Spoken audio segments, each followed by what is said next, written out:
Brad Maynard is being inducted into the Mid-American Conference Hall of Fame, and certainly in its spectacular career at Ball State, and it carried on to a 14-year career in the NFL.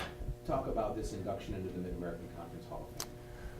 Well, it's special. It came as a little bit of a shock, I guess. I had a good friend of mine, Chris Tabor, special teams coach for the Browns right now. He actually called me on Tuesday and kind of put it in perspective to me and he said, Maynard, congratulations, and I was just kind of like, hey, thanks, appreciate it, it's cool, whatever. And he says, no, Maynard, you don't get it. He said, you're a punter. He said, punters don't get inducted into Hall of Fames. So it kind of put it into perspective and brought it to light, and it's special. I'm excited. During your career at Ball State, you were also the first punter in the history of college football to be named an NCAA Division I Conference Most Valuable Player. Talk about that aspect of how dominant you were in that phase of the game. Well, football is, I've said it a long time, football is the ultimate team game. It takes all 11 guys and 22 guys and really 33 guys to make good teams. And I always just said, the offense put me in position to do what I had to do. I think I was best at putting the ball inside the 20 probably.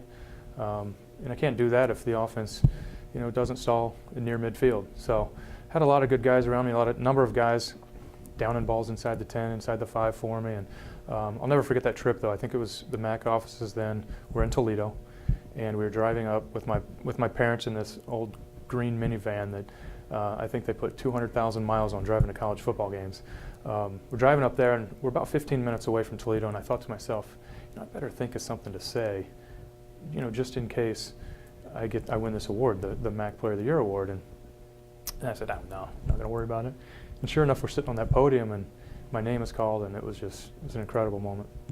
And certainly in that year, not only were you named the most valuable player, you were also the defensive player of the year. And you think about, again, what a unique combination that is in college football. Yeah, I still don't. It blows me away still today. And I'll have people that know that and will say it to somebody we're with, and they're like, no way, that doesn't happen. No, So those are some great years, and we had a couple of great football teams while I was there, including my senior year, which obviously helped me win those awards, and just a lot of great people around me. Your time at Ball State prepared you for a phenomenal NFL career, with success certainly with the New York Giants, Chicago Bears, and Cleveland Browns. Talk about how Ball State prepared you for your next step into your NFL career. Over the last couple of days, I've really been thinking back to those days, and there are things that happened, I think, that I didn't realize it then, but I'm thinking to myself now going, that really groomed me for my profession. And one of those examples was just that our coaches would let the punters and kickers leave practice. And so we would go to the game field a lot. We'd kick some balls, but you can't kick all day. So then we'd just go inside. We'd go in the locker room, we'd hang out. And I look back at that, and the NFL coaches won't even let us do that, now. So they gave us the opportunity to grow up and to be responsible.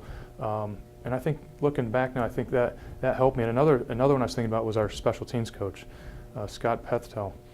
He let me pretty much call the shots on the field. And again, getting to the NFL, they didn't let me call the shots. They told me where to kick the ball, out of bounds or right or left or middle or, So, I think just on the field, on the football-wise, I think, and then, in classes and that type of thing, but every kid's got to learn that and go through.